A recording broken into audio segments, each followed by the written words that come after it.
Hello, and welcome to another episode of Problem Busters. Hi, Ollie. How are you? I'm all right, mate. And yourself? I am good. Thank you very much. Still working from home? Still keeping out of trouble? Yes. Half of that. So I am working from home. The trouble part, I'm not too sure.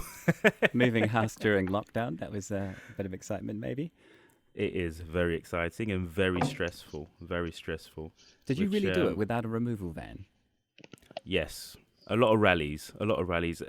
Trying to pin down a delivery person during, was it a stage 4 lockdown? I think isn't probably the best idea, but managed to get it done 50 times or more.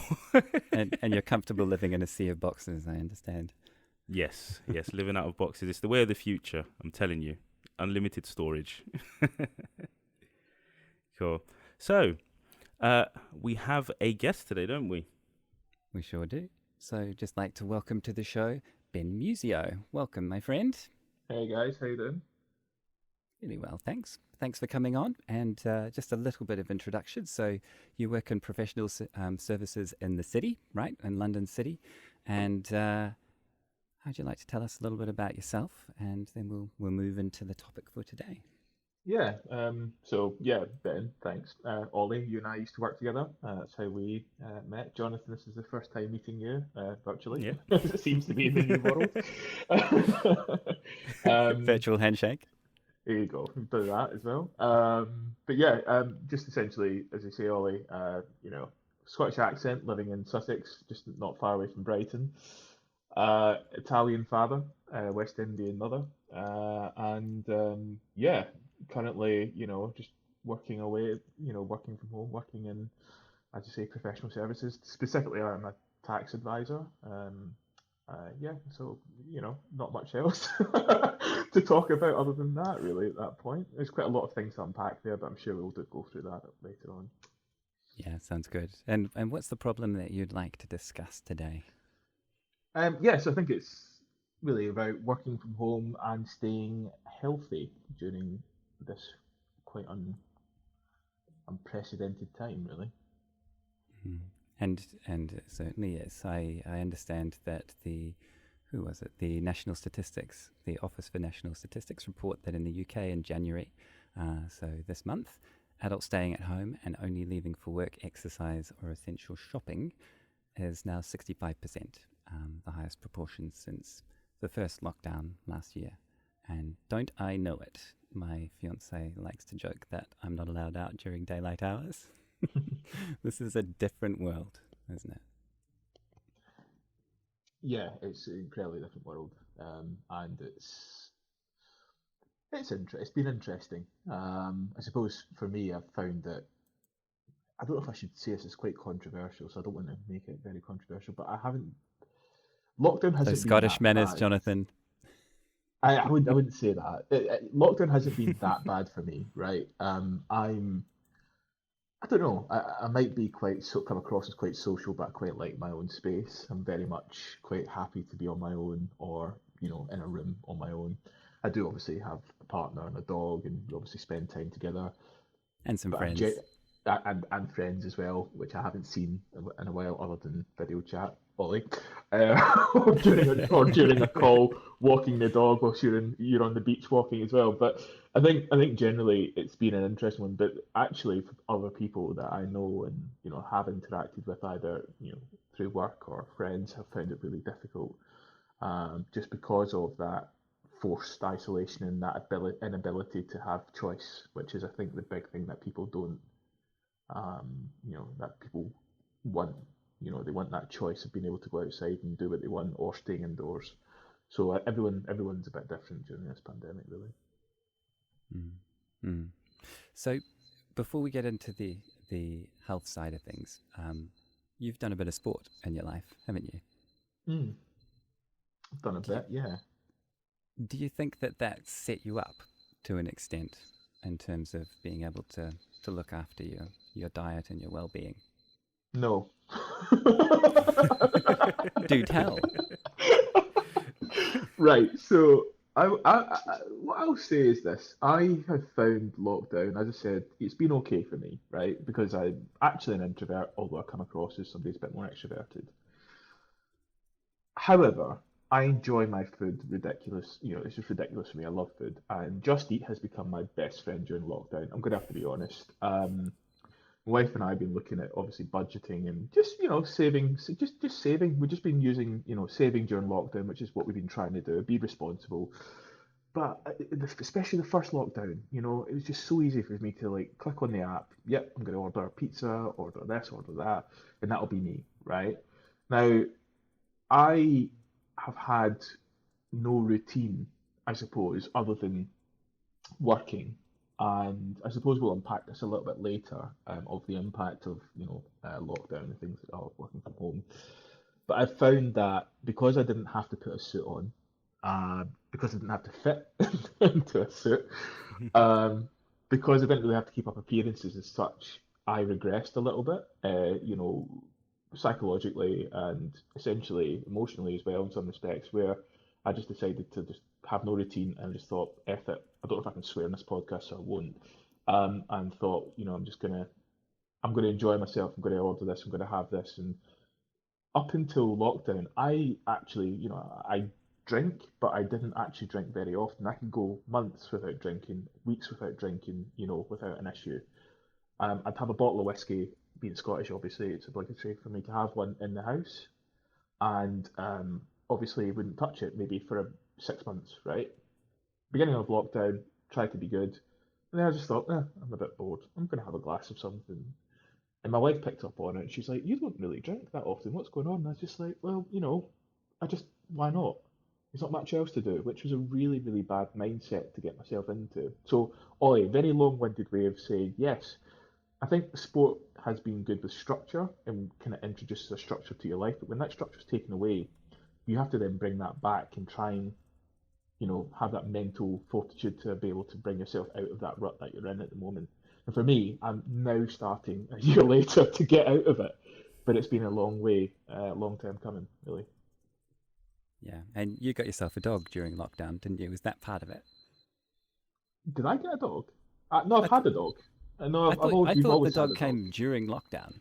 No, no, no, no. She's been a part of our life since the beginning of our Ah, relationship. Yeah, good I good old see. 10 years, 11 years now. Bloody I hell, yeah, see. I see. or longer. Perhaps the walking of the dog just became more of a feature of the day, right? To be honest with you, walking a dog at lunchtime was something I never obviously could do, right? So that was wonderful. The dog would usually go with my wife to work. My wife is a vet, so she could take her dog, she could take her dog to work and would be okay. So the dog having me at home was quite interesting. She always thought it was a weekend, first of all. So it was constant walks and everything else. But for me, it was actually quite nice to get out and just go a walk at lunchtime, even just for half an hour. Get out, gives me a chance to get outside. And at the time of the first lockdown and during the summer, it was nice weather, so you were more inclined to go and do something like that. I think it's a lot more difficult now. Obviously, taking a dog walk is something you have to do anyway, but I think you'd enjoy it a bit more during that time. You're a bit more motivated, I think. Hmm. Do you have much sport in your background, Jonathan? I don't know. Oh, not much. I guess I was kind of an all-rounder. Played a bit of cricket, but I was really badminton in secondary school as part of the team. So yeah, I really liked badminton, but I was pretty much all-rounder. I used to play football almost every Friday religiously. And but yeah, no, a bit of a pool as well. So That's doing swimming. that. No, as in mean, like as the old tabletop pool, do you billiards. do you consider that a sport? Yes, it is.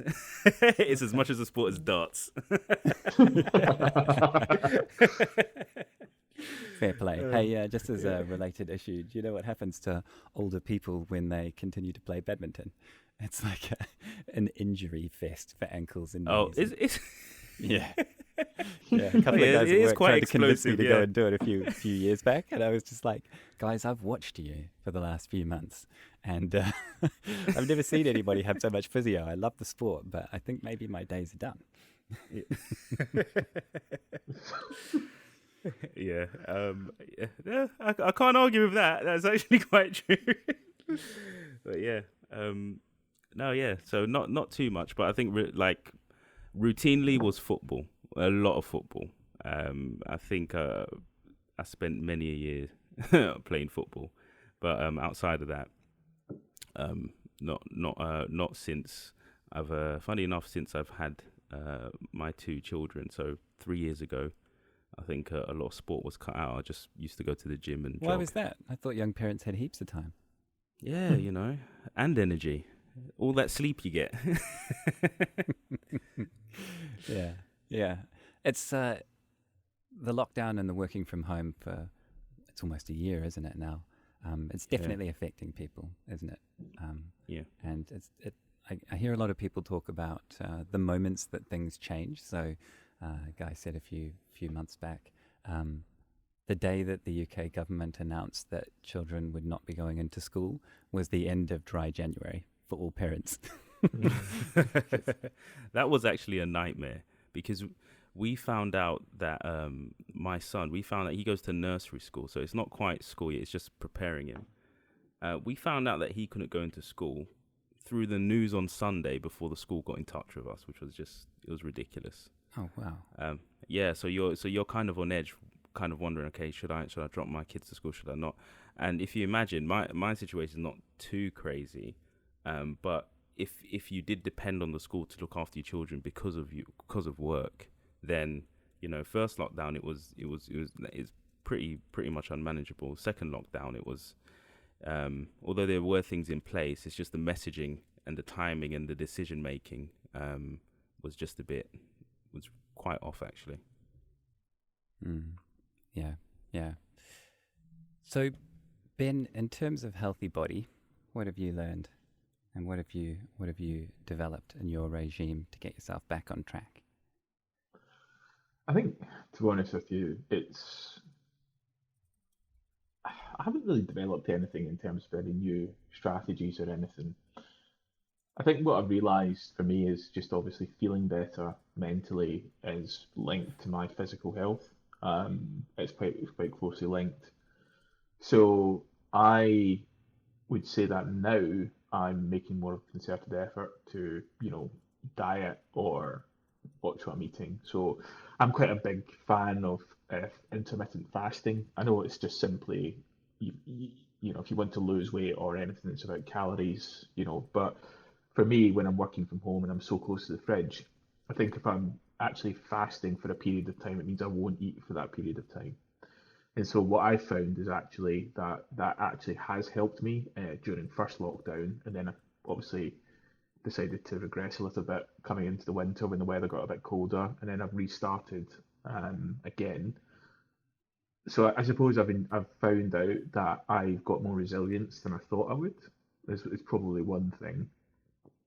The other thing is probably making time to exercise now. Unlike Jonathan, I don't have children just yet, so I don't really have an excuse other than me being quite lazy. So it's getting into that mindset of actually having to do something. But I don't think it's just just an important point. I think whilst your physical body may have had an impact during lockdown, whether regardless of how healthy you are or people listening are, your mental health is probably as or if not more important. Because without the mind, you can't do anything with the body, right? You can't do anything good, right? You've got to be in that mental state to be able to make a change or enjoy yourself a bit more. So for me, I think actually trying to really focus on my mental well-being has actually been more important during lockdown. And obviously, when I was in my aggressive stages, my mental health wasn't as good. Currently, it's good. So I think it's important to look at both sides. Mm. Yeah. Do you feel like people are? Do you feel like lockdown and this pandemic may have brought the talking about mood and mental health out of the shadows and into the mainstream a bit more? That's a really good point. I think it's a it's a way to start this conversation, right? It's the ability to say, well, look, how are you actually feeling? Because this must be difficult. I'm finding it difficult, so you must be finding it difficult, or you might be finding it difficult too. And that seems to be the kind of theme. Where I work, for instance, lockdown has been a theme of maybe checking in with people, making sure people are okay. How are you doing? Having maybe regular catch-ups, that kind of stuff. And actually, I found that it's been the most communication that you may have with more people that you work with than you actually would normally, right? If you're going into the office or going into work every day, you might speak to a couple of people that you sit with if you're in an open planned office like I am, but you end up focusing on the day. You end up probably going out on your own for lunch because other people are in meetings or they're busy, so you end up finding not really having the time to coordinate. So you spend a lot of the time on your own anyway. Whereas now you're kind of people are trying to check in with you mentally because obviously we all know how difficult it is. So actually, there's been a positive kind of shift, and the conversation has been more about how your mental health and being able to kind of express yourself that way. Because if you're a parent with your kids at home and you're juggling a full-time job or even part-time job or anything, it's difficult, and that strain and stress is obviously going to be there. Equally, if you're on your own and you don't have anybody around you because of where you live or whatever, then that's also going to be incredibly difficult. So I think, yeah, Ollie's a really good point. It's very, very important, and it's something that may be another positive trend that comes out of this whole pandemic.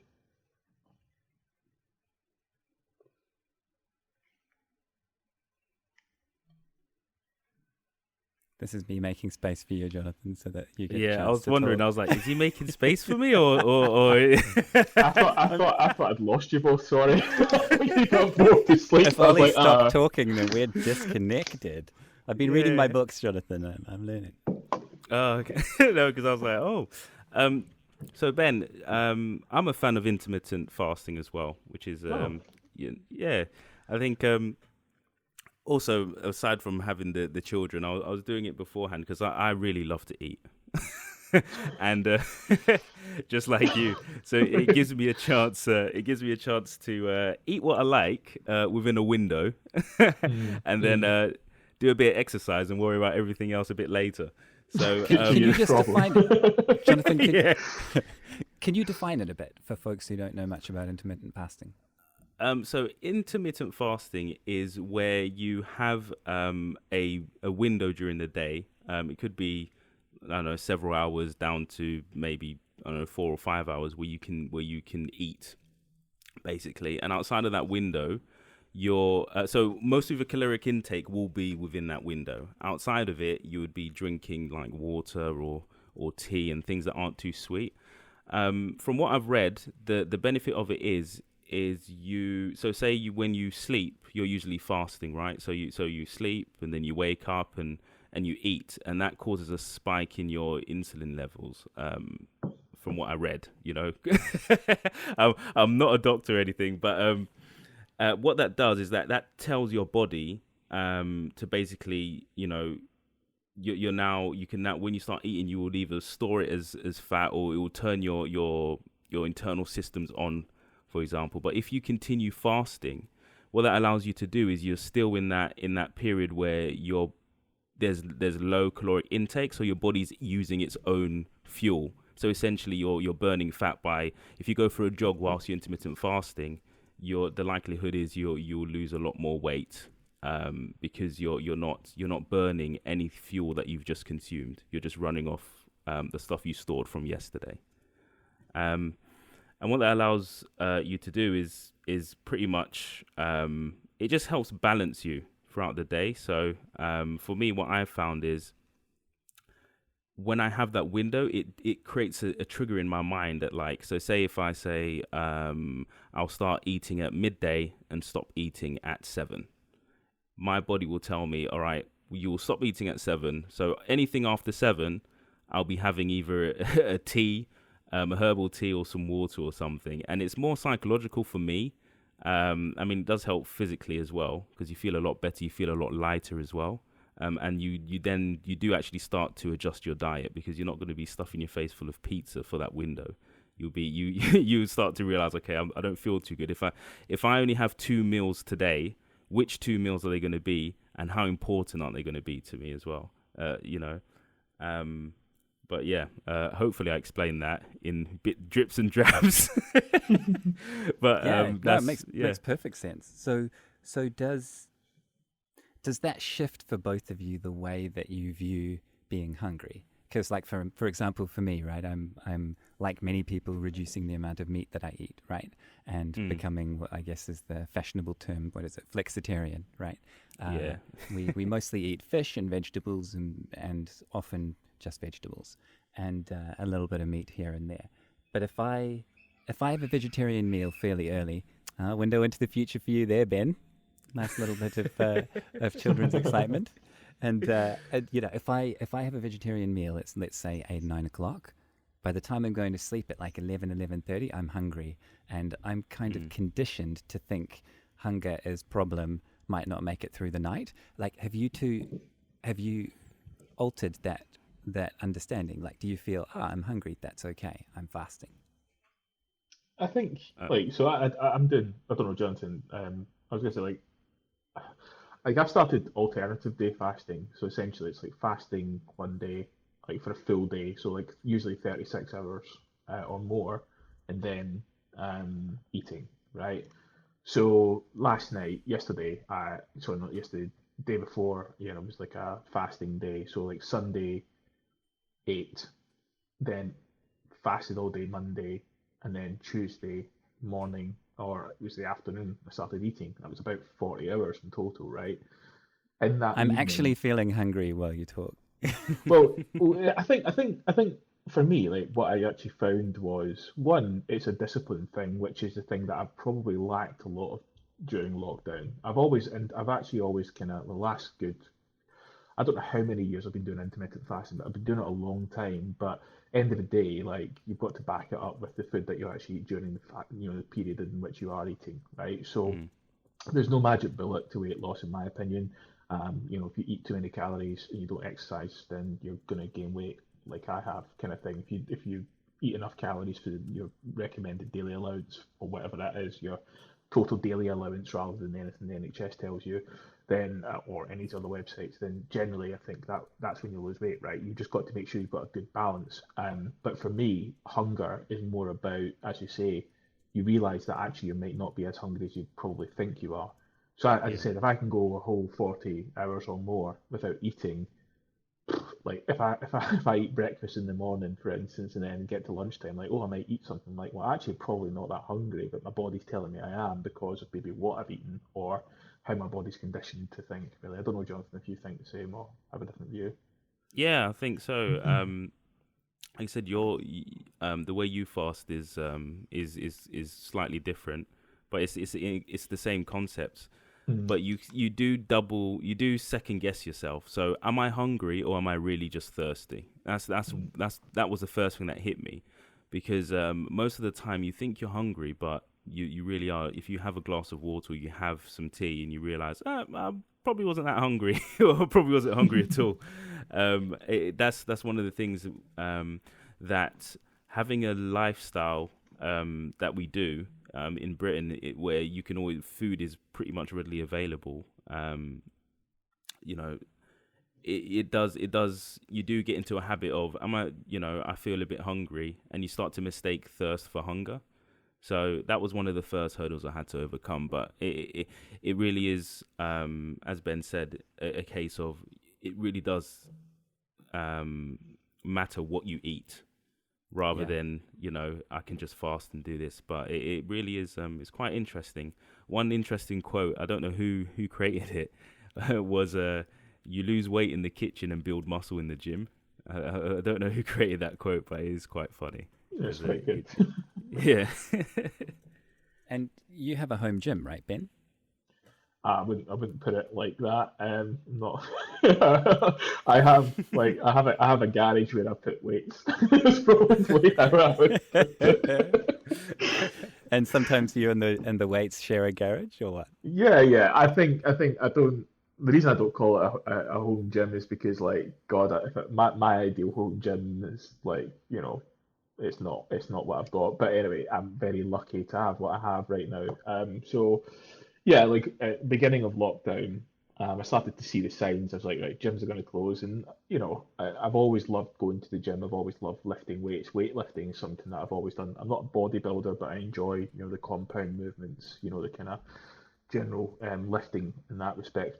Probably from sport background and people I used to hang around with at university or prior to that as well. So it's just something that's part of me. I was never an aesthetic guy, but I enjoyed what it made me feel, how it made me feel. So during the kind of first lockdown, I ordered some fitness equipment from this UK provider, which, to be honest with you, was taking forever for me to get this stuff, and the equipment actually wasn't going to be that good. So I spoke to my wife and decided, you know what, like we've got some savings, why don't we just like invest in this? Because actually, when we do have children, when we have time, it doesn't look like we have much time, Jonathan, it sounds like. Yeah. But it'll be something that we can use rather than us having to drive to the gym in Brighton, which is we live outside of Brighton, so it takes a lot longer to get there. And there's a gym suite in the place that I live, but the one in Brighton is one that I used to love going to. So actually, I invested in a squat rack, a bench, a barbell, and some weights, and yeah, like in some flooring, and that's it. And kettlebell and a couple dumbbells. Over the year, it's kind of built up that way, and it's something that I'm going to have for the rest of my life, which is amazing. So I'm very fortunate to one have had the space to do so, because not everyone has the space to do so. But also equally, I suppose I've always used it since lockdown, even in the times where I've been regressing with food and drink and everything else. I've always used it because actually, it's there. So it's really been helpful for me, and actually got quite a lot stronger than I injured my back, unfortunately. And so I've had to kind of I've had to slow it down a little bit and really rebuild. But I'm seeing that as another project of rebuilding my strength and recovering myself as well. So yeah, it's been quite fun for me. Yeah, very lucky. And what do you think about these? Just speaking of pool, you got me thinking about it. A different kind of pool, Jonathan. What do you both think about these winter swimmers? Apparently, this has exploded across the UK and across the Northern Hemisphere, as particularly women, because I presume the men are all sitting at home sensibly drinking whiskey, have been getting into the water and like even up into Scotland, right, and breaking ice, but also around places like Brighton. And I allowed myself to be convinced into having a swim over the New Year's period. And as long as you have wetsuit, gloves and boots, a woolly hat and a summer wetsuit on, it's all right for 15 minutes. So, but what do you both think about this? And have you tried the cold shower method? I haven't tried the cold shower method. I have heard about it, and I think it's been coined by a few people online. Anyway, as long as you're like, I'm going to be honest, right, and I'm going to sound like a real killjoy here. As long as you're like keeping your distance from people and you're not like spreading this disease, then do what you want, enjoy yourself, and be safe. That's kind of how I see it, right? If I lived by the sea, I would probably give it a go. I think it would be quite interesting and quite fun. I don't live like I'd have to drive to Brighton, and that may be only 10, 15 minutes. But the problem for me is you're not really allowed to do that right now during this period of lockdown, so you couldn't do it anyway. Mm. So yeah, I might start taking cold showers though, Ollie. Yeah. Well, a good mate of mine, a surfer from Australia, has been doing this for a while in Dublin, and you know who you are. And he said, "Oh, mate, you want to get yourself into the cold showers? It's the way you build up the immunity, right?" Because I was complaining about the ocean being a bit polluted in the UK compared to some of the places down under, right? And all he does is gets into the shower while it's cold, and then it comes warm, and then at the end he has another burst of cold. I haven't quite got to that stage, but I can say that over the last month, every day I've jumped in the shower as soon as I turn it on, and just had that first 30 seconds or so of cold, and I've noticed absolutely no difference so far, but it does make me feel hardcore, and it wakes me up. It's like you're training for the Marines or something. Yeah, Special forces. I was thinking that. I was like, I mean, You I'd got like to David think that. Goggins in this podcast, like that's what it sounds like, Oh dear, Oh dear, oh God. dear. Okay, so Yeah. let's move on to a healthy mind, Mm. and this is a big one for you, right, Ben? And I know you've read a Mm. lot and thought a lot and got into philosophy and things. So, what are your thoughts about the healthy mind and how that's become clear to people during this last year?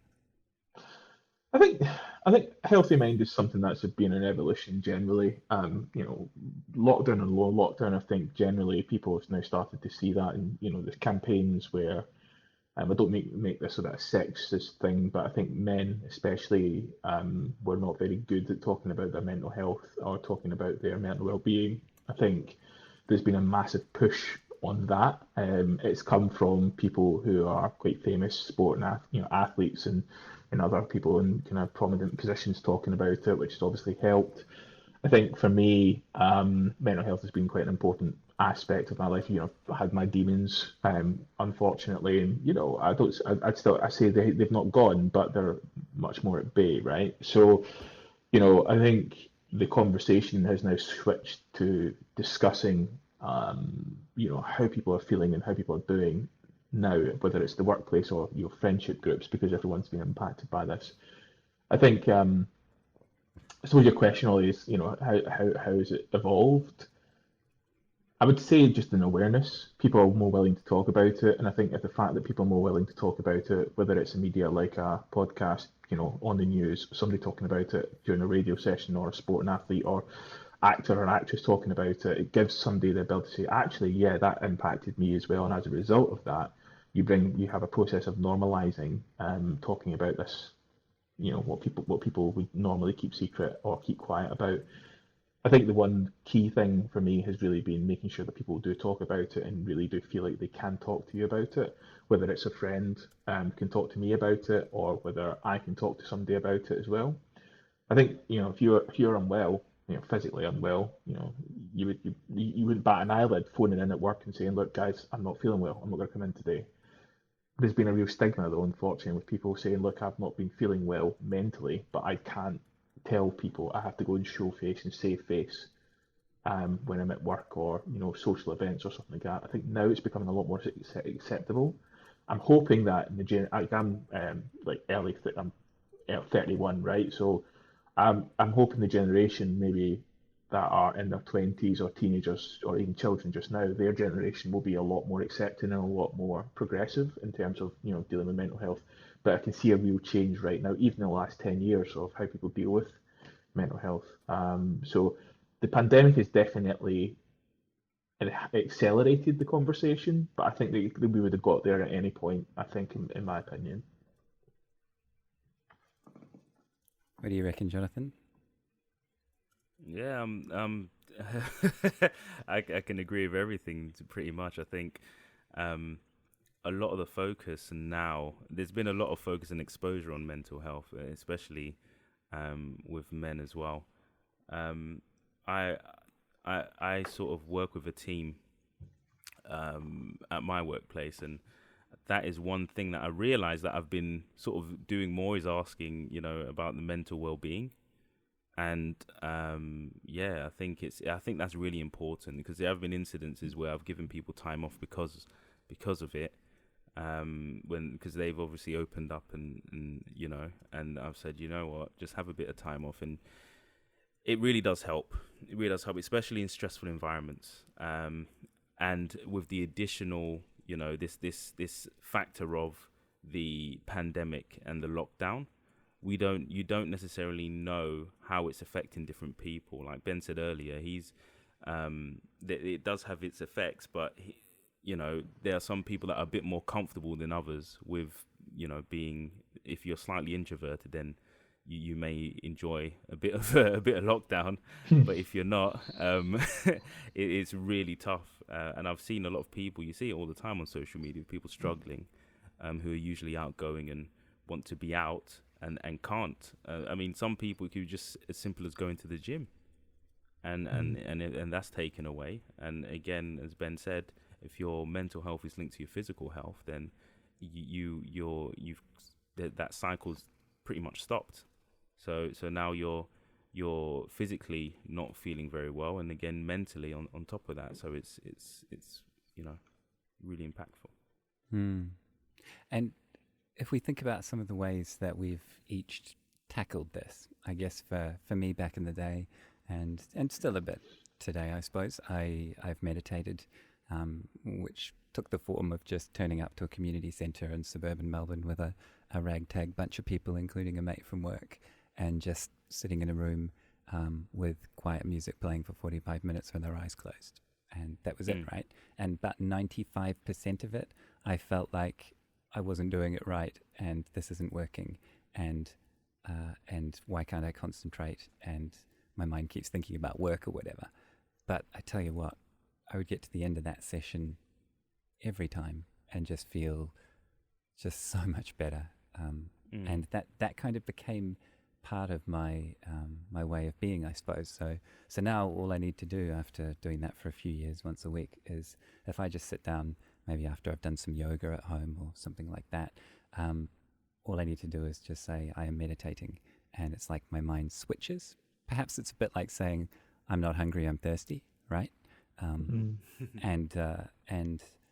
I can calm down quite quickly. What's interesting is I found that in England, perhaps because of the close proximity of people, or perhaps because of the lifestyle I've had, I found it harder to meditate. And so I've opted for things like walking and doing yoga instead.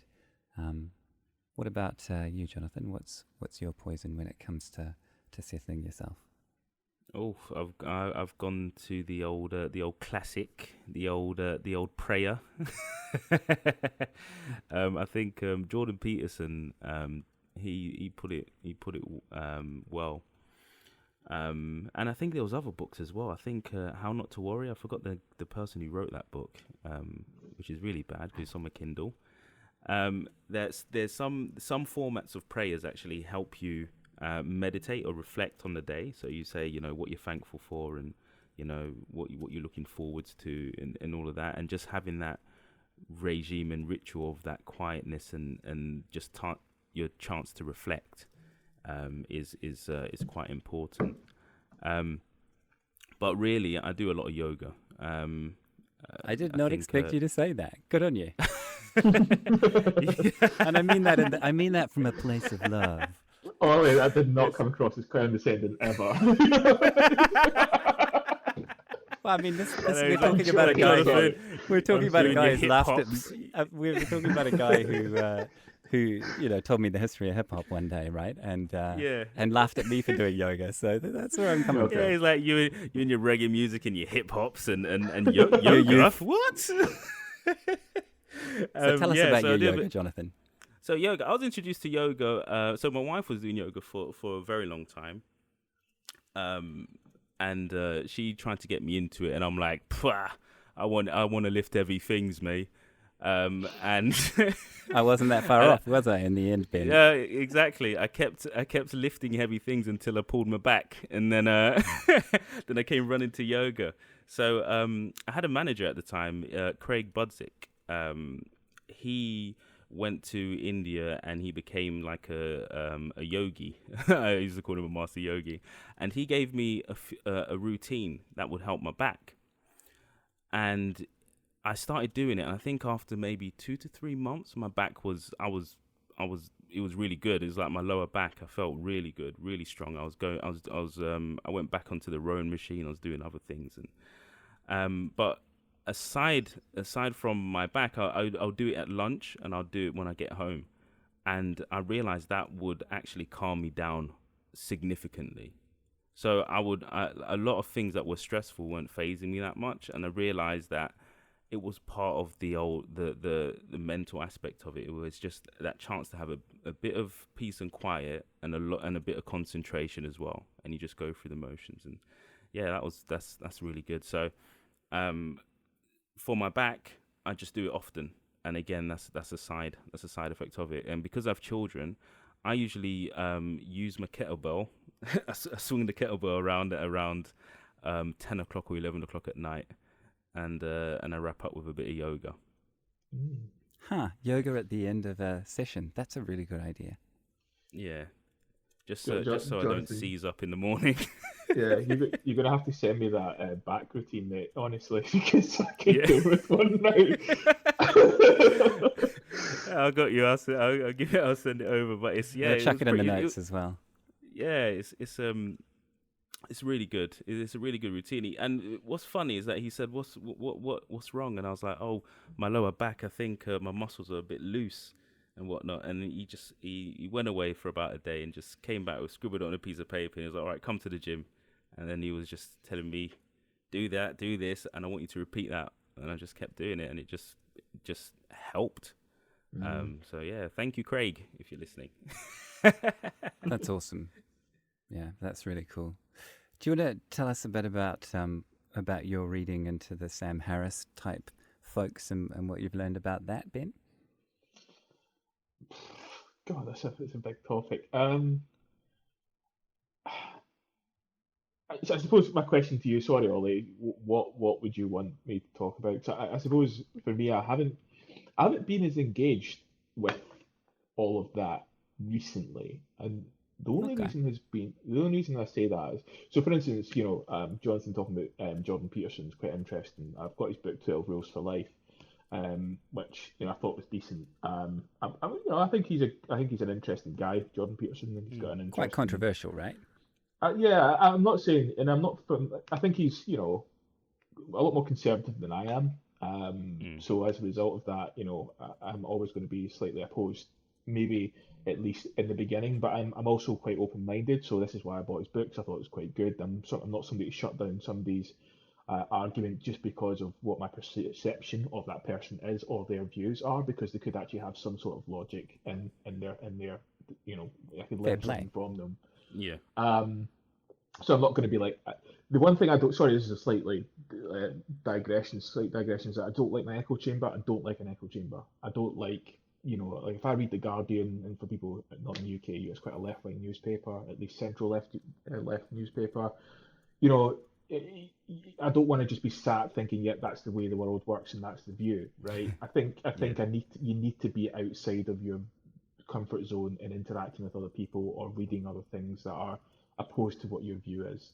So I listened to a debate the other day by this philosopher called sounds how sad I am, right? But I've got time.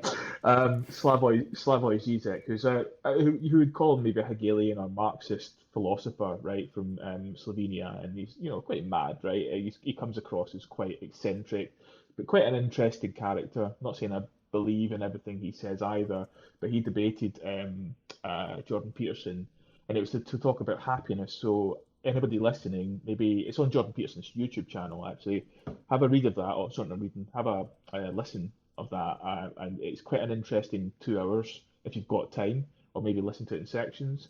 It's just, I think, really, Ollie, to go back to your question. So apologies for kind of going on a tangent, but I think No, what you're this trying is to say is exactly the sort of thing I was hoping you'd talk about. Just take us on a journey around that kind of stuff, It's, right? it's yeah, I quite like that. I quite like listening to things like that, just because I like to try and learn more. It's not actually about like sounding smart or looking smart or anything. Because in the past, I'll be very honest with you, when I was at university, especially, you bought the books because everyone else did, and you thought, yeah, I'm the shit, right? Excuse my language, but look at me. I've Oh, there got, goes the explicit label, I'm Jonathan. sorey. I'm Take your sorry. children away Take from it the phone, out. I'm folks. so And, sorry. I'm so sorry, gentlemen. Apologies for swearing. I'm so sorry. But Just let it go. This is a safe place. the point yeah, is that it's safe. I'm glad I've got my safe space. Great. Yeah, that's it. Jordan Peterson would be happy with that, I know. right? No, but I think for me, I'm just one of those people that likes to learn. I think and I hated school. I hated school with a passion. I think I just wasn't very good at school for a number of reasons, and I think my willingness to learn about stuff that I'm interested in is kind of something that I got into when I was like late teens, early 20s, and it's kind of something I've continued. So the way I see it is it's a bit of a kind of path of discovering new things, learning about different people's viewpoints, and I genuinely hope that that's something I'd stick with the rest of my life, because it does allow me to think about more than just, as I say, my echo chamber, whether it's political or otherwise as well. But but yeah, like those are the types of people I will listen to. I will listen to Sam Harris. I will listen to, another good one, just as a bit of a plug, is Wisecrack on YouTube. I don't know if you guys have ever watched Wisecrack, but like, it looks at things like the philosophy of like Fight Club, or Mm. like is Soul deep or dumb or something like that. So like kind of like zeitgeisty movies or books or stuff like that, and they'll think about it and talk about it in a kind of political, philosophical sense. And you actually learn quite a lot about maybe the kind of meaning behind certain things like Avengers films and all that kind of stuff. You know what I mean? So it's a Yeah. way of kind of being having a bit of pop culture and really actually understanding things from a philosophical or just an intellectual kind of point of view. And I love it. Like, so if I'm washing the dishes, like I have my headphones in and I'll just be like listening to that, then I'll get in trouble because my wife will be shouting at me to turn the oven on or something and she can't hear me. But equally, it kind of ties into the point of what you guys were talking about previously about how do you switch off from a mental health perspective or just generally. I'll do that. Like I'll just I'm not going to sit and read a book all day. I'm not actually one of those people that will sit and read all day. I'm just not. I like to pick something up and put it down and come back to it in like in a week's time or something. But it gives me the ability to, for something like watching or listening to a podcast or an audiobook or something when I'm active and doing other things, allows me to at least switch off from the routine, and it allows me to do other things and think about other things as well. So that's, yeah, it's quite useful Mm. for me. And it's really interesting to hear you talk about you not being good at school. I would perhaps suggest that maybe school wasn't good for you, and I kind of feel like education could be more cleverly tuned to the different styles of learning, the different circumstances of kids, which obviously requires funding and perhaps a different way of voting. But that's some conversation for another day. I agree, though. I definitely agree. Yeah. And but what really interests me is that self-directed learning and the enjoyment of learning, and it's fascinating how you discovered that at the end of school, right? Just thinking back to the previous episode with Alice Luthier, right, in terms of the way that makers teach people to code by really helping them learn to code themselves, right, Jonathan? Yeah. Yeah. I think learning your it depends, right? I think the way I see it is it's something I'm interested in, so I'll go for it. I think, as I said, at school it's very different for a number of reasons. And personally as well, for home life and all that kind of stuff has a massive impact, and your general community that you're in, or people that what you're with or whatever, does have an impact on your ability to do well at school. I'm probably, for me though, I came out of it well, came out well, I've done all right. So the way I see it is, life isn't about maybe the first, years of you being at high school or whatever you call it, secondary school in England or whatever. The way I see it is, it's like it's a lifelong thing of learning and enjoying the thing that you want to learn and be good at. Like that's what it should be. So about finding whatever you are interested in, go and do it is kind of how I see it. So if you're interested Yeah. in like listening to podcasts or reading books or doing yoga, which I definitely need to do a bit more of, it's one of those things. You know what I mean? You've got to find what's right for you and then do it. And you're right, Ollie. Like school isn't for everyone. But I would also say that people who are teachers shouldn't always be teachers either. I think there are people who maybe you need to get the right people, and we need to incentivize the right people to be teaching children. Is what I think. So I think obviously that needs to be addressed, and probably needs to be a lot more respect for the people who want to go into teaching and actually do a really good job of it. Because those are the people that probably carry most of the people through education, if I'm being very honest with you. So, yeah.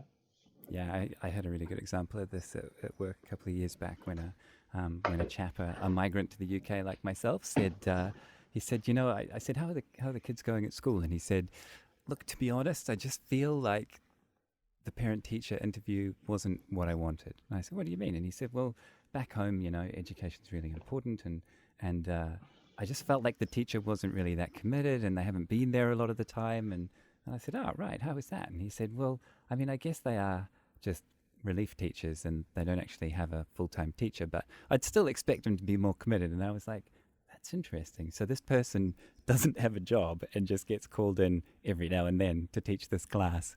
How could they possibly develop a relationship with the children they are teaching, like one day a month or something? And, Mm. it's an interesting system. Yeah, it's it's an odd system as well. Like Ben said, I think it really does depend on who's going through the education system as well, because it's a set format, as you have to fit these conditions of being able to sit down hours on end, being able to understand all the information being thrown at you, and then translate it and put it on paper straight away, if that makes sense.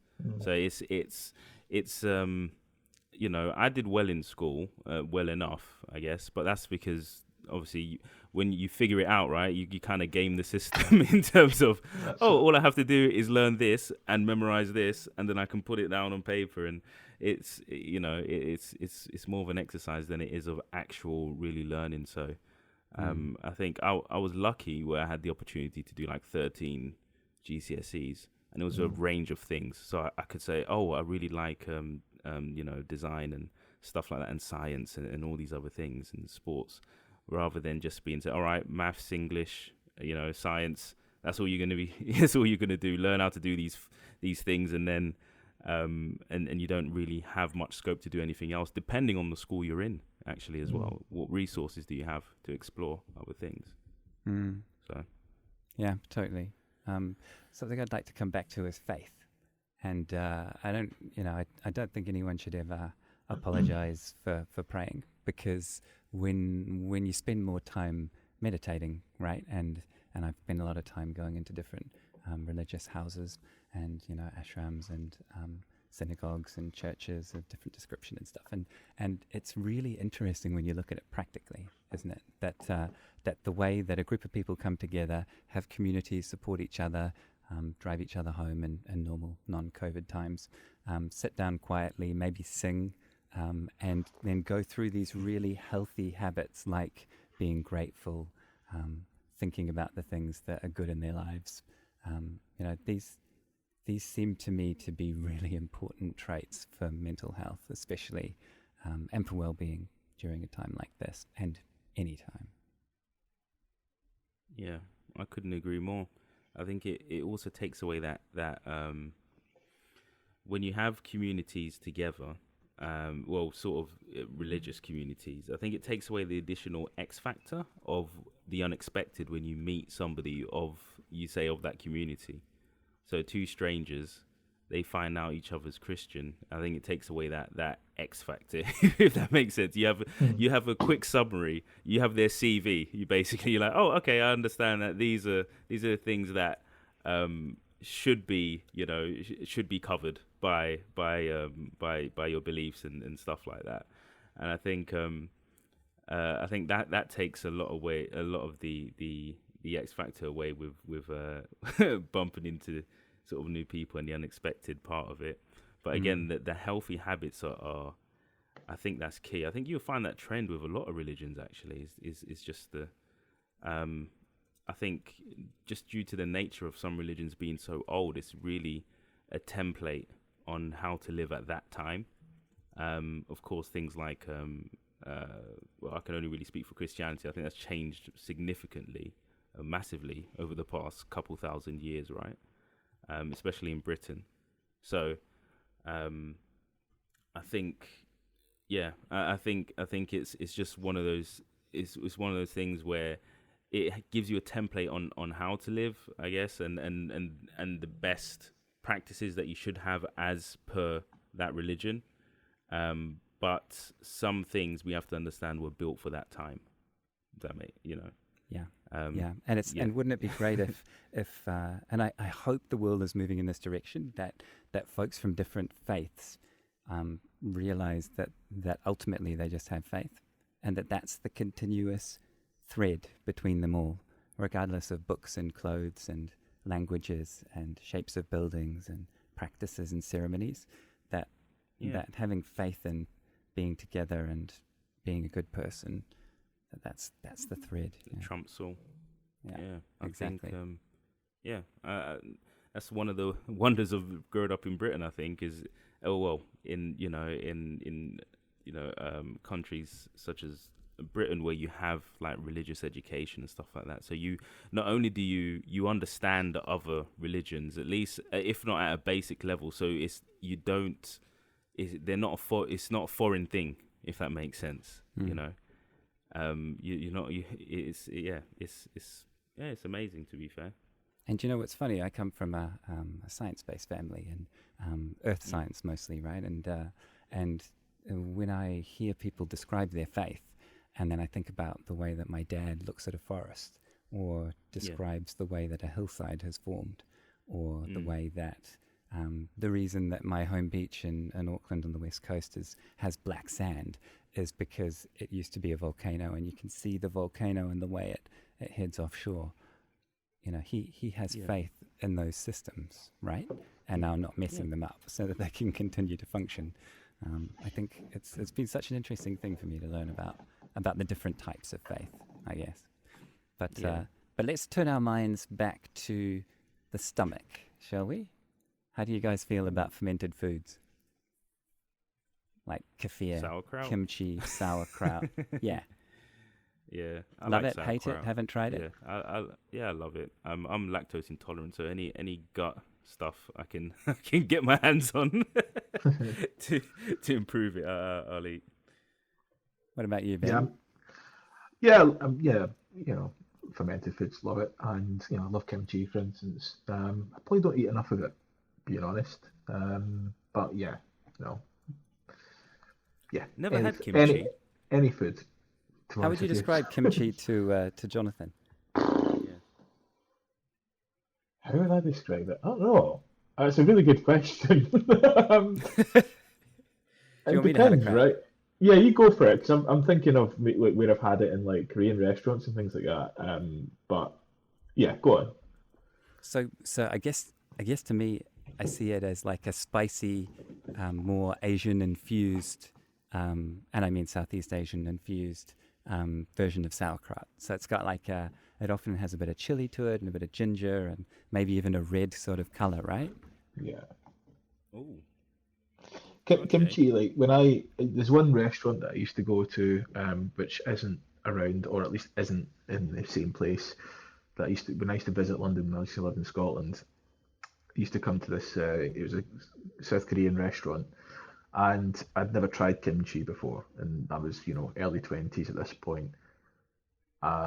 Actually, no, sorry, I was living in England at the time, sorry, but went up with my now wife, went up there, and it was just the most magical day. I was just like, this is nice. Okay, this is really nice. And so yeah, if you haven't tried kimchi, like it's as you say, Ollie, it's a bit spicy, but it's refreshing. Do you know what I mean? Like I don't know Yeah. how else to describe it. It's like quite refreshing. Give it a go when you get a chance. Like when things open up, definitely give it a go. Or Yeah. try and make it yourself if you can. Yeah. As you were speaking, I'm like, I wonder if Just Eat has a Korean Yeah, place. and then it's like I'm gonna be real. I'm 23 hours on a fast right now, so I've just sat thinking, God, I could really go and get something. Wow. Should we talk about something else? Am I? No, no, go for it. Talk about food. It's like S&M to me, man. It's like, it's like punish me more. So what about supplements? What are our thoughts on those? So my take at the moment is that fish oil seems pretty good, and Yeah. and that things like folic acid are good for women, and that really I want to be having some kind of oily fish, if not every day, most days. But that's Yeah. that's about as far as I've got. I Oh, take quite a lot of vitamin. Oh, go on. Sorry, Jonathan. oh yeah. No, go on. I've taken. Apologies. Oh, oh, thank you. I've Very been. polite. Yeah. I've been on a vitamin D. Vitamin There you D. go. You stole my Yeah. thunder. You stole my Yeah. thunder. Oh man, I should have said it. Cool. Yeah. So vitamin D and the old cod liver oil with vitamin D in it on top of that. So it's a double whammy. I was taking multivitamins for a while as well, but I lost my bottle and I haven't ordered new. I haven't ordered more. I actually have fermented cod liver oil with butter because apparently the butter helps it absorb. Oh. Yeah, so Yeah, so that's a good tip. apparently with it, like with vitamin D, Jonathan. Let me tell you But about vitamin D. with these, no, but Yeah. apparently with these things, like if you read, I think it's like the uptake is better if you have it with something. Like it's just like it absorbs into your gut. Oh yeah, apparently. yeah. Yeah, I think that's the reason why. But yeah, vitamin D is something that I'm darker skinned, so as a result, like I'm actually one if it's the correct terminology, I'm mixed. Hmm. Uh, so essentially, quite dark skinned. As a result of that, from a vitamin D perspective, I obviously should be having more. It's what guidelines indicate that if you're darker skinned, you should probably take more vitamin D, especially if you live in the UK, because obviously it's less sunlight and Yeah. so on and so forth. So that's one. So take vitamin D, good for energy levels. Like when I fast, I don't know, Jonathan, what you think, but like I take magnesium for energy, Mm. which is quite Yeah. interesting. I've got multivits, which I will take when I eat, like when I'm eating, because obviously once again for uptake. But yeah, interesting. The other one I would take when fasting, I wouldn't really call it a supplement per se, or maybe I would, is I'll have electrolytes, just like flavorless, nothing in it, literally just essential nutrients. So if you're doing a prolonged fast, for anybody that is doing, I'd probably take like an electrolyte so that you're at least replenishing your body, because things obviously are reused up quite quickly if you do a prolonged period of not eating anything. So yeah. Interesting. Yeah. Yeah, I've also recently got into my naturopath suggested getting into they call it Dead Sea mineral salts. So they're basically from the from the Utah salt lakes, and it's water with different mineral salts in it. So it's basically a liquid salt that has more in it. And so I've been using that and adding it to things like powdered bone broth, which I just have a cup of on my desk in front of me here. And I found that's a really good sort of good for bones type thing to have in the afternoon. A salty bone broth. Can you see yourself doing that, Jonathan? No. High level of honesty at the moment. Right here. Yeah, I'm sorry. Hannah definitely agrees with that. She thinks I'm crazy. But bone broth is interesting, right? Because if you think about it, my grandparents, Londoners, they would get a piece of meat, they would put it with some other things, they'd cook it in some water, they would eat it a bit the next day and then turn it into soup, right? Turns out that process of boiling those bones for a long time, as a lot of cultures do, leaches out a lot of the minerals, right? So I thought, well, it's hard for me to brew up a few kilos of lamb bones. Hannah doesn't really like that smell very much, and I don't blame her, for 24 hours. So I just get this powdered, certified organic, grass-fed bone broth, and it's amazing. I can just use that in cooking. I can use it in a mug of hot water. Yeah, it's good. That's nice. Try it. Yeah, I usually go for the old. My parents being Jamaican is the classic oxtail, and Yes. Yeah. that's pretty good. What do you mean by that? Oh, well, oxtail. Yeah, I mean it's the tail of it's the ox, I presume. But tell me Yeah, more. yeah, and it's stewed up, and it's cooked over the course of well, it depends really, but like quite a few hours, and it gets really tasty. And yeah, that's the closest thing I've had to a bone broth. That and curried goat or lamb neck. Those are the. To be fair, that's the only red meat I've really been eating this year. I reckon the sales might be down. Hey. Yeah, mostly a lot. Funny enough, on that topic actually, have Ben, you could probably answer this as well. Has your diet affected your mood? Yeah, definitely. Like 100%. If I suppose it's linked to, obviously, if I'm eating rubbish food, I'm obviously going to feel rubbish. It's quite simple. I think when especially so for instance, just now, I feel great. Fasting for X amount of hours, feel good. I'll break my fast tomorrow with something relatively wholesome and not very bad for me.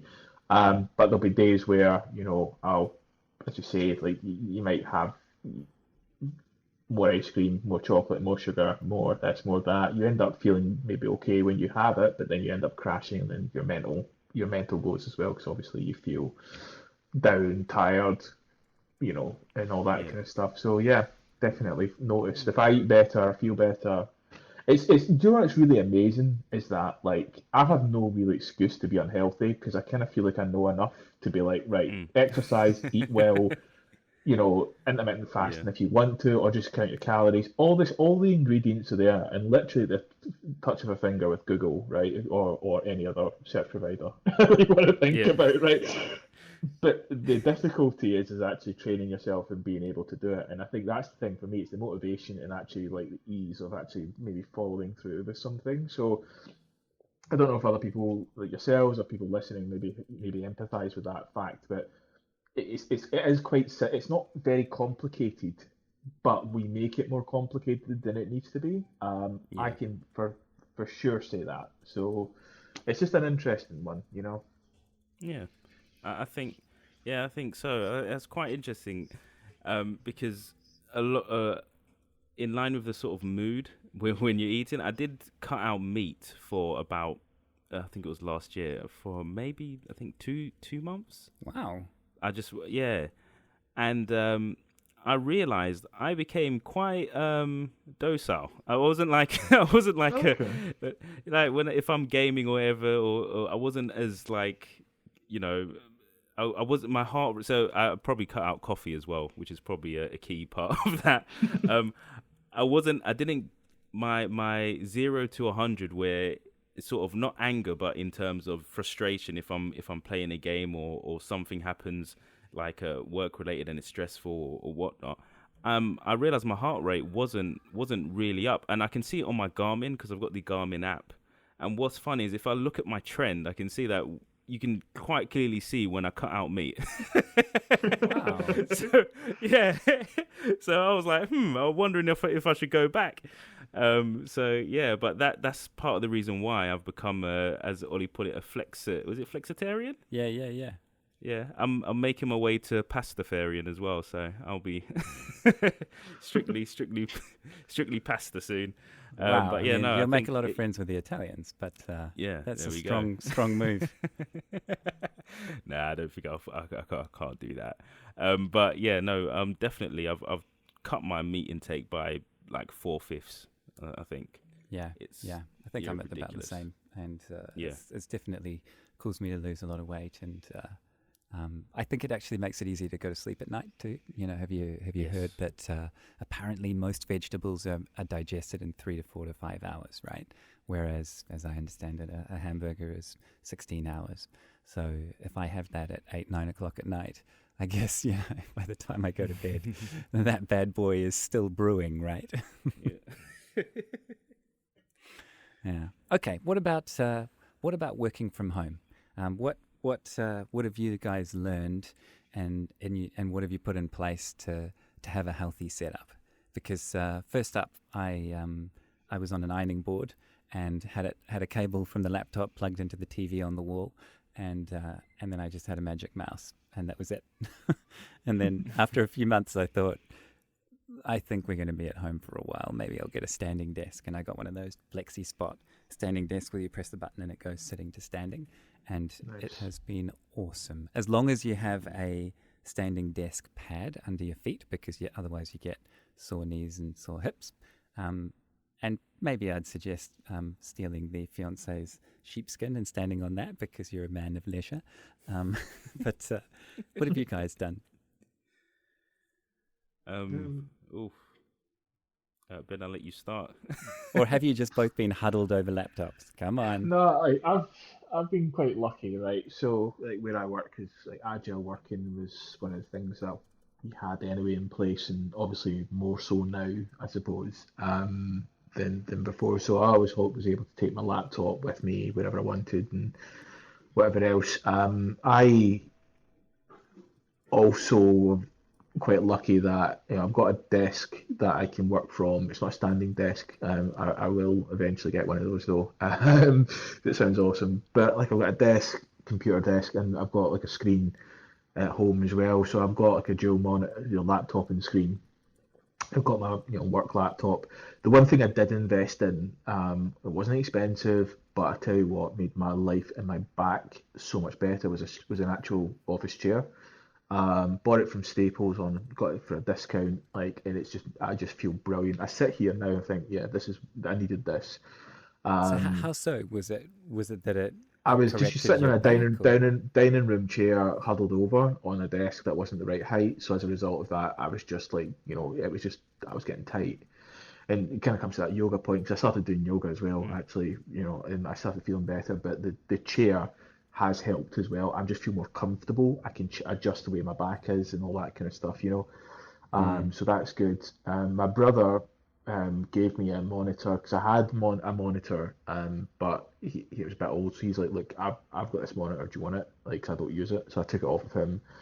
And honestly, it's brilliant. And my work at the moment doing really good things because they're like, look, if you want other equipment, just order it from us and we'll send it to you. So I've ordered a second monitor.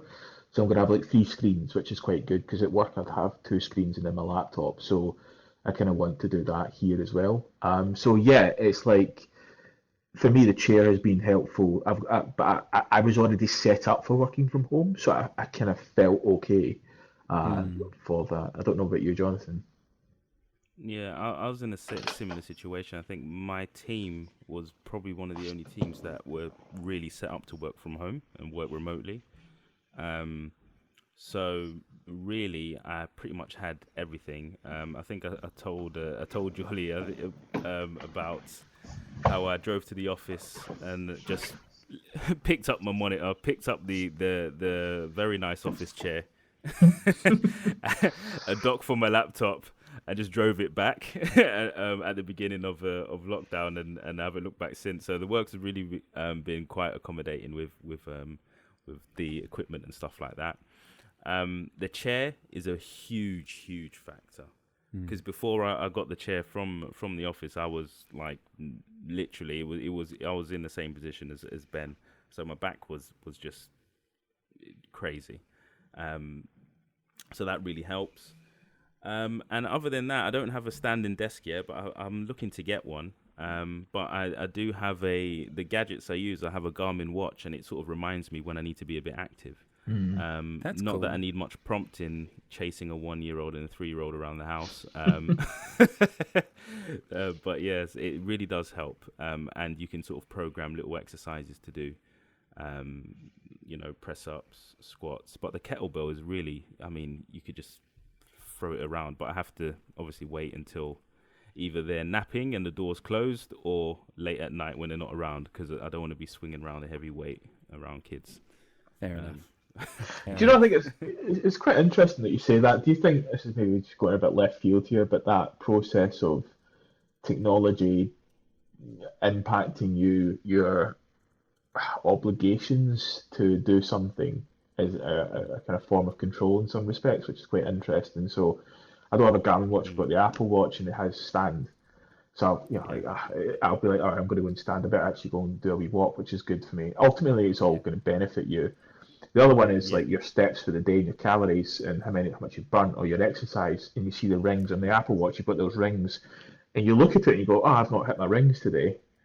And if you really paid attention to that, you could really get quite focused on, on making yeah, sure you close those rings every day, right? yeah, So I'd be interested to know what everyone thought about that. I don't know, maybe it's a yeah. bit left field, but I think that's you know, really entered the mainstream, like the awareness of your 3,000 steps. It's really a Yeah. big deal now, I reckon. mm, Yeah, I think Yeah, quite yeah. it's like outsourcing your the healthy thoughts in your head. You've kind of like outsourced it to whichever gadget prompts you to say, all right, well, do I want to be nagged by this watch all day, or do I just want to get up and do it?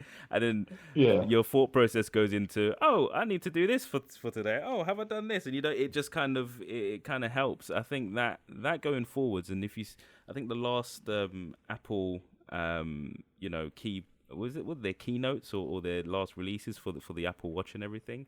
I think they're Mm. focusing a lot more on that space. Because I think lockdown has had a huge effect on people, Yeah. and when you're stuck, when your days are blurring together and there's no real break And up to they your really routine. are. Yeah, I think these kind of prompts are really quite helpful when it's like move. I'm like, oh, I got to. Yeah. I mean, you can always ignore it, but then it beeps you again, like, really move.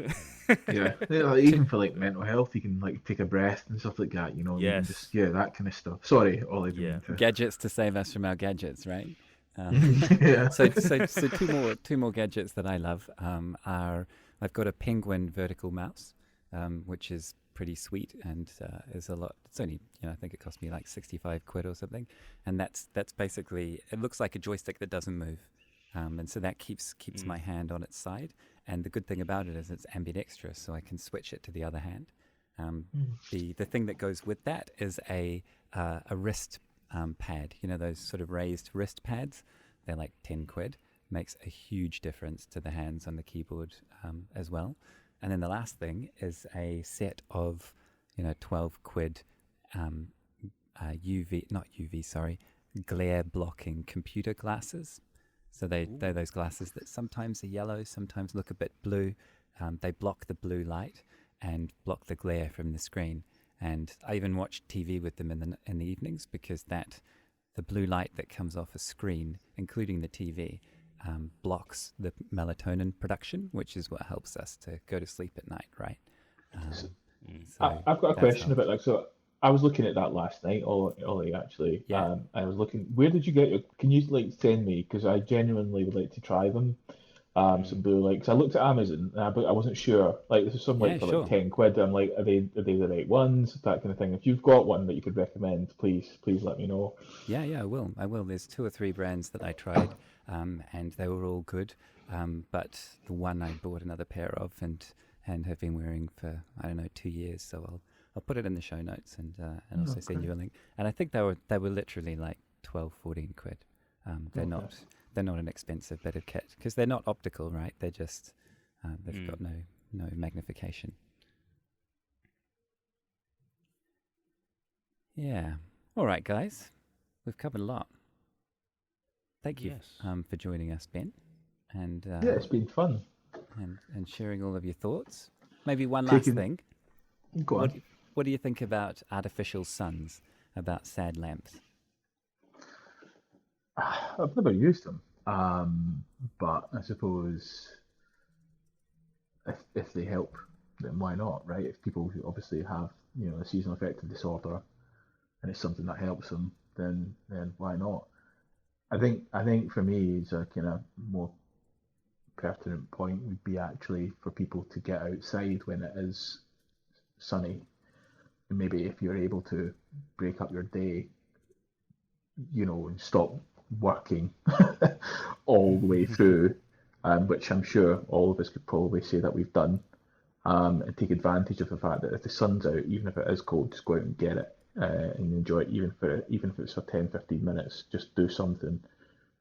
Because it'll make a world of difference and it'll break your day up a lot better. But yeah, I've never had to use a sad lamp or a artificial sun, but I can imagine it'd be quite helpful. I'll put a link to our one in the show notes as well. Got it about 2 months ago, 3 months ago, and what really got me was just so many engineers over the years, software engineers saying, look, I am suffering with mood. And I thought, good for you, mate, for telling people, like, good for you for recognizing it. But with that, they would almost always say, and I've got my sad lamp and I couldn't get through winter without it. Especially Mediterranean friends, just, they obviously miss the sun more than most. And they just rave about them. So I was reading the review before I got it on Amazon, and one particular guy said, be careful with this one. You don't want to have it on for too many minutes on your first day of using it, because you might get a headache and it might keep you up too late at night. And I thought, wow, this thing is obviously powerful. And they, I just can't live without it now. And to me, it's not. I notice it on the weekend if I don't have the sad lamp on, just as in on the desk while I'm working, right? Just like having a light on in the corner of the room, and I'll notice my mood is slightly lower. But the thing that I notice the most at my desk is it's a little bit like having a coffee. It literally just wakes you up because it's like having the sun on your face. Quite amazing. Highly recommend people check that out. I'll have to have a look. Yeah.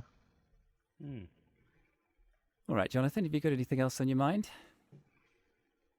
No, this was really fun. I think that's the only thing, the only thing on my mind. But yeah, no, I think that is, I think that's pretty much it. Other than thank you, Ben, for jumping on this episode of podcast as well. This episode of Problem Busters. It's been a pleasure. You got Do the you know name what? right. It stopped me from, because this is my fast day, right? It stopped me from thinking about food for about an hour and a bit. So, guys, the pleasure's all mine, right? Whatever we can do to help someone in need, right? Exactly. That's it. So we often finish with the one thing you'd like to change in the world question, don't we? So, what's your one thing, Ben? Could be a couple. There's a lot. Come on. The one thing you would like to change in the world. Do you know what? Because we talked about education earlier, let me kind of make this point. I think what I would love to change is probably introduce critical thinking into education generally. So that's the ability to look at something and actually look behind maybe the article headline or investigate and think more. It's not the thing maybe that would change the world, but I think it would actually allow people to not maybe be blindsided by everything that they see on either social media or in the newspapers or anything. Actually, people to think critically about the problems that are being presented in the world. That for me is quite big because there's a lot of things like misinformation out there, a lot of things that's happening. With the pandemic, people talking about certain things. It's not real. It's this. It's that. And all this kind of stuff. And I think a lot of people don't always spend a lot of time thinking about what they're seeing, and just accept it for what it is rather than really investigating. So that's one kind of big thing. And I think just generally just makes people, being able to question things to me is important, regardless of what your viewpoint is. Being able to question and being able to kind of uncover things and hold people to account is important. And I think you start that by teaching kids at a young age to do that. And as parents, if you would be parents or are parents or know young people, probably encourage it more. It's probably, as I said, it's not going to change the world. It's not, it's not the kind of end world hunger, or I feel like I'm at a beauty pageant, right?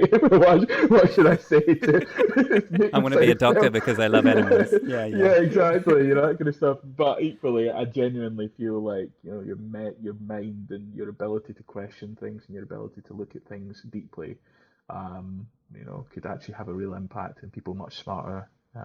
In the future than me in the future might be able to change things, right? They might be the people that actually could change, the world or whatever. So yeah.